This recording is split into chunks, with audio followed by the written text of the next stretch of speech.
What's going on, man? Yeah, all right. Enjoying the brutal Brisbane winter. Yeah, it's pretty mild. Yeah. We have occasionally had to put on a jumper. Well, not had We to. did but we did have a able cold to. week last week or whatever, but it's back to warm again now. now that we're actually in winter, it's warm again. So anyway, what's going on? We're going to talk about pain today, aren't we? Yeah, we're happy chaps, so we thought we'd jump in with a nice positive topic. Talk about pain. Arm wrestling. It only hurts for 10 years. The first 10 years. There's a T-shirt out there that says that one. I think it's a lie. It hurts for far longer, doesn't it? I'm currently telling myself I'm going to go and get an X-ray on my left wrist. And I said to you earlier this morning, I said, I don't actually care what I see in there. I'm just curious. Like, it's not going to stop my behavior. I'm not going to change anything. Sure, a doctor's going to love hearing that. It's like, oh, right. So, yeah, so no matter what I diagnose, you're just going to keep doing this. Yeah, it'll be like, so why are you here again? I'm like, curiosity, social media posts, whatever you want to call it. Like, it's if I can say, hey, I've got a fracture in my wrist, then that's a cool post. Yeah, it is. It's Marcus broke my wrist. That's Which is actually what may have happened. I don't know. Like, but the story for me on my left wrist is, 2 weeks ago, had a super match, and the pain in the wrist has only gone down by about 20%. It's still very limiting. Supinating is painful through here. Picking up random dumbbells, anything involving radial and ulnar deviation, painful. Who cares, really? You ever been hurt in arm wrestling? In arm wrestling, only a couple of times. You ever hurt someone in arm wrestling? No, not at all. Never. I've never broken anybody's arm. Poor bastard. Especially not on What was his camera. name? Jason? Jason? Yeah, Tyson's younger brother.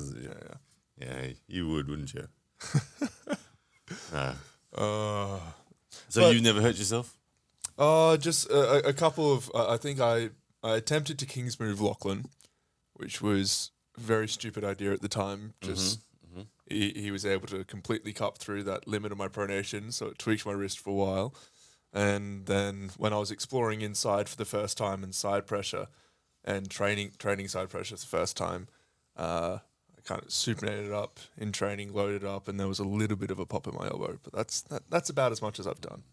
Have you ever been someone who's scared of breaking your own arm? Is that been in your mind at any stage? Left-handed.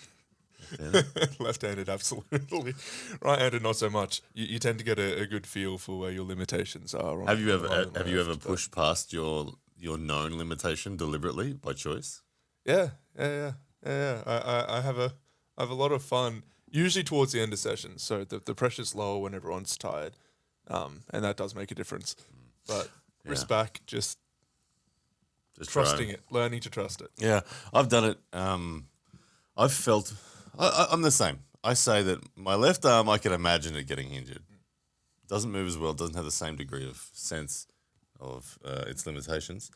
Right, really significantly better at being in tune and aware. However, there've been two occasions I know for me where I felt immediately after I thought, ooh, I feel bone pain in my humerus. I feel like that was close. Twice. The first one was literally my first ever tournament. I won the tournament. It was just a novice level tournament, but there was one guy that I didn't face in the tournament that got eliminated by someone else, and he was the favorite to win the tournament, Jesse Johnson. Anyway, I won with the top roll. Anyway, after the tournament, he wanted to pull me in a hook. And I didn't even know what a hook was at the time. Literally first tournament. And so he guided me into a hook, and I'm like, he's telling me, all right, go. And I'm trying. And then from the defensive half, he just throws me across the table in a hook really, really aggressively and just like rips through the rotation and all that sort of stuff. And I remember feeling bone pain and going, wow. And feeling that small flex. Yeah, and the ache, as it just twists. There was a flex, there was an ache in the humerus, and it didn't blow. That was my first tournament. It could have been one of those guys. The second time was in the Zloty Tour 2019 in my final match where I got eliminated against Raymond Antonovich. He took my wrist, and like you, I just said, nah, not going to concede. I'm just going to stick it here, and I just refused to bring my shoulder back. And that was one of those ones where I deliberately chose to actually go into the deep water deeper than I've ever done before, and I felt that same bone pain. And I thought, whoa, there's a close one. He ended up beating me, obviously, but my arm didn't break. So, but there are certain circumstances where I'm actually okay with it. If it went, it goes. Well, you see that with Devon all the time, going into a match willing to break his arm, testing frame versus frame, and the question is, who's going to back off? Because one of our arms is going to break. Who's going to be the person to back off before that happens? And that is a cool thing about the sport, isn't it? That's a determining factor. Is when your stuff is going to snap, and so does your opponent, and one of you is going to back down on that. One of you will back off. Just instinctively, if not intentionally. Yeah. Some people have a crazy ability. Like your center table ability is very good. Compared to most people, you take center very well. Jamie Barrett's another person that I think of that takes center very well. Yeah, and he does it no matter which style he's using too. He's very good at taking. Yeah, and he's only a lightweight. And he'll take center off me, for instance. Like I will instinctively feel like, nah, I don't want to fight for center against this dude. He's way too rigid through the elbow. I don't want to deal with that. I'll just go through his hand. But it's a sport where your ability to prevent injury is actually a weapon on the table, isn't it? Yeah, massively. And you see that with any kind of elbow-based puller, especially, is their ability to just seemingly survive the impossible. Jerry Caderet is an amazing example. It's like, how on earth does his arm not break? Yeah. But because it doesn't, he wins the matches that he should not win, just because he's a freak. Do you think elbow-based pullers, I think the data would suggest this, that it's the guys who are intense elbow-based pullers that can't straighten their arms the most?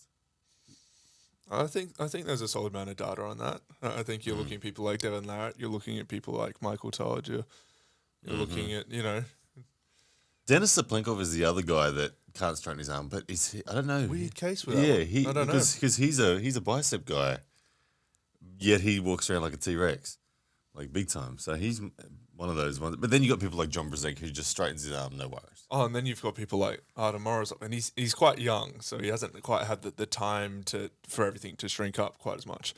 But I've never seen an arm wrestler whose elbow goes as far. He's hyperextends. Oh yeah, massively. Oh wow, I haven't seen that. It's genuinely impressive. Yeah. And then outside of that, the other side of injuries with arm wrestling is the inflammation side, and this is the thing where I think the T-shirt, the 10 years comes in. You see a lot of new guys, and in fact, one of my most watched videos of all time is how to deal with arm wrestling pain and rehab from when I was in my first 2 months in the sport, because I was going through I remember having a coffee and I had to drink it with a straw because the pain to pick up the coffee was too much. So can you name another sport that you induce that degree of inflammation and that's normal? The only other sport where it's normal would be something like Muay Thai, where you toughen up your shins. Yeah. That's got to be. I know. Have you heard of? I'm pretty sure I know of at least 3 guys that have admitted themselves to hospital with just that pain. And I laugh my ass off when I've heard of that. But no, it's legit. It's legit. And when they've gone to hospital and they've got the scan, and the scan comes back and there's absolutely nothing wrong with you. What are you talking about? You're like, no, trust me, I'm in so much pain. No. So obviously, so you haven't met someone that's gone to hospital. I know of at least 3. But I would describe that pain as, because I remember it well, I'd describe that as a toothache in your arm. That's what it feels like. It's like a real bad toothache, but I think it's ulnar nerve entrapment is what I think it is, as opposed to radial nerve entrapment. Radial nerve entrapment is tennis elbow. Ulnar nerve entrapment is typically golfer's elbow. Should be named arm wrestler's elbow. But when the ulnar nerve runs through the elbow. I believe it goes through the same sort of corridors as all of the other connective tissue that's critical to arm wrestling that's not conditioned yet. So all your common flexors, all of your brachialis, and I think it's the brachialis is the main offender of squeezing on the nerve. I could be wrong, but that's what I think is happening. And so all of that new side pressure, torque, and all that through the elbow inflames that connective tissue, presses on the ulnar nerve, and you just get this big debilitating dead arm. Now, this is where I do get to sit back and laugh a little bit because I've very rarely experienced arm wrestling pain. Yeah, and that's Straight up. well, that's a good point. And I want to ask why. I think I know the answer, but tell us why you think you've never felt that. I think I know the answer too. And I think it's because I started with an understanding of how to use my hand and how to use my arm in a back pressure sense, but really put everything through my hand and work my hand first and get technically proficient before exploring everything else and coming in. Yeah, you started and have spent the vast majority of your time arm wrestling like this, haven't you? Pronation, drag, rise, roll, all those things. They keep you off that yeah, the elbow. And then when you do come in as well, you come in with rotation often locked up already. You're not coming in and just saying, oh, well, it's neutral, let's just bang sideways. And even when I lose my wrist and I come forward and I'm on my elbow, and I'm very, very much on my elbow, I'm still pushing up and pronating with a bit of wrist rise, which protects the entire chain. So, there's a few ways to reduce your pain in arm wrestling, especially if you're new. Well, when I started, I know that like I was a back pressure posting top roller almost exclusively. That's all I had. But I still got inflamed like crazy. And it was because of, I just think, effort, and too much effort to pin was my curse. And I didn't know not to do that at the time. It was fun with it. It was no one guiding me at all. It was just grip Doug Fatafi, who was the national champ, who lived locally, and try as hard as I can. And he would sit there and just chat with my dad or something whilst I'm blowing a gasket. But that would result in the pain was great. I remember Devin Larratt came to Australia for a seminar, and I remember being so disappointed within myself because I couldn't show Devin my level because I was in so much pain that I'm like, it's like a kill switch. I'm like, and I was embarrassed. I remember Devin saying like, "Don't worry, dude. It's welcome to the sport. This is normal. Don't worry." Because you become like a shadow of yourself when that nerve pain kicks in, and we've felt that with new guys, that we like people, Richard Bornman, for instance, titan of strength. Once the pain kicks in, you're like, oh, okay, we got you. Like you're now a child again. Yeah, we're now just patiently waiting, holding. So that pain is a real kill switch in terms of what you can do on the table, but reduce the effort even by 5%. Bring it from 95% to 90% effort when you're training, and all of a sudden, the amount of inflammation you're going to get is severely less. It's a lot less. Make sure your back's always engaged, and make sure you're focusing on your hand, and all of a sudden it drops even more. Yeah, and that's a good point. A lot of people talk about their processes for recovering and getting through that period, and too many people just go with the I'm gonna get off the table. I'm not gonna do anything. The rest approach, where the best approach is as you were alluding to then, the active recovery approach, where you're just being sensible on the pressures, and we call it steaming eggs. If you haven't seen a steaming eggs session, go check it out. They're worthwhile. They're actually a deliberately reduced form of pressure where there's no forcing of the pin. It's just a collection of lactic acid and a real gentle way of arm wrestling, isn't it? And it's almost impossible to get hurt. Yeah, and it actually if you actually arm wrestle like that in the presence of that immense nerve pain, it actually relieves it. Like 2-3 minutes in, it relieves it. And I think I understand the science behind that too. When I did a massage therapy course years ago, I have a recollection of a term called the Golgi tendon, which is a nerve in the in the base of every connective tissue within the body, and the purpose of that is just to protect you from injury. So when you've got all that inflammation, it's highly reactive and not allowing you. But when you start to show your Golgi tendon that you're being responsible and you're not hitting with side pressure and you're just arm wrestling really gently, it actually starts to let go and gives you permission once again to use some degree of force. So there's something to it. And there's something else to your resting versus regular arm wrestling approach. So you get a lot of guys, and often the guys who complain most about pain in arm wrestling will say, "I can only arm wrestle once every 2 weeks because the pain's too bad." And I think often what seems to happen is they come in and their strength is at a certain peak. So let's say it starts up here, and then they go to practice and they go all out of practice, and it goes down here. And then slowly over the next 2 weeks, they're recovering until their strength's up here again. And so so every single time they come to a practice, they're doing as much damage to everything as they possibly can. Yeah. Whereas let's say you arm wrestle 3 days later, your strength's only back up to here, and then you do a little bit of damage, and your peak force going through your arm is less the more regularly you do it relative. I remember that phase. I remember the phase where I made the choice and I chose not to care that I was way off my best, because I was more excited about the long-term progress. I wanted to become an arm wrestler. So, but there is definitely, even if you arm wrestle responsibly, which I didn't do, so I can't actually be certain of this, but maybe you can confirm because you did arm wrestle responsibly from the beginning. But I can't.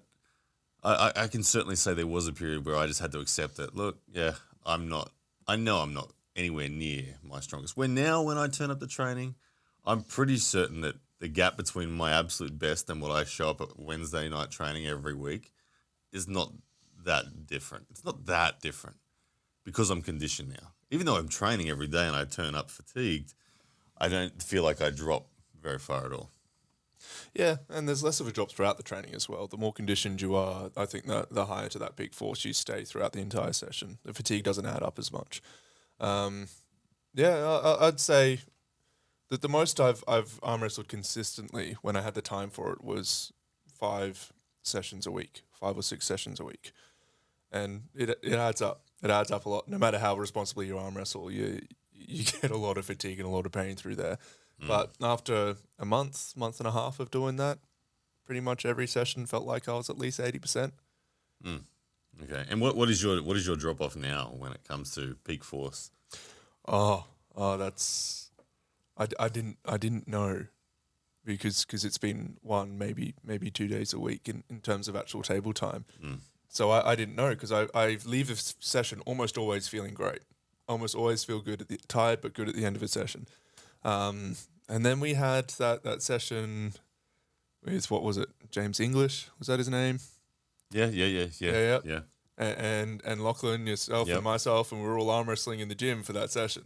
And the next day, we had training. Yep. And that was the most pain I've ever had on the arm wrestling table. Yeah. So that was very interesting. Yeah. Well, I'm gonna be pulling Wednesday night this week as per usual, but then Lachlan wants me to come over and pull with him on Thursday. So I'll see if I can do 2 days back to back with a decent level. But anyway, look, at the end of the day, arm wrestling, it is a painful sport, but it's not a irresponsibly sort of irrational level of pain. Like, it's a manageable level of pain. You just have to actually understand what you're doing to yourself and just manage it sensibly, and it'll be fine. Won't it? The more responsible you are on the table and the more technically proficient you become on the table, the less pain you'll get. Yeah. To the point where I'd recommend when you're training, right, keep it at a level that you leave the training session feeling good. Work on the art of losing better. Yeah. As opposed to winning. And that's a discipline that takes a while to develop. But losing more effectively, finding control and stops in that defensive pronation side, that's a fun way of training. Straight away, I think of Devin Larratt. You look at the shape that he trains, it's out here, it's out here, it's out here. He's not taking center and bullying and looking for pins. He's more rubber band than he is a block of wood. And I think if you arm wrestle like that, yeah, as you said, you become technically proficient. You don't become sore. The only problem is, and this is where people fall down, is they don't win as often as they think they can in that practice, and that is the thing that drives them mad, and ultimately will cause the pain if they give in to it, don't they? So you got no one to blame but yourself. In other words, Yeah, it's your own damn fault. yeah. Anyway, it's a fun sport. Don't get hurt. Don't be stupid, and just keep going. Never stop. All right, guys.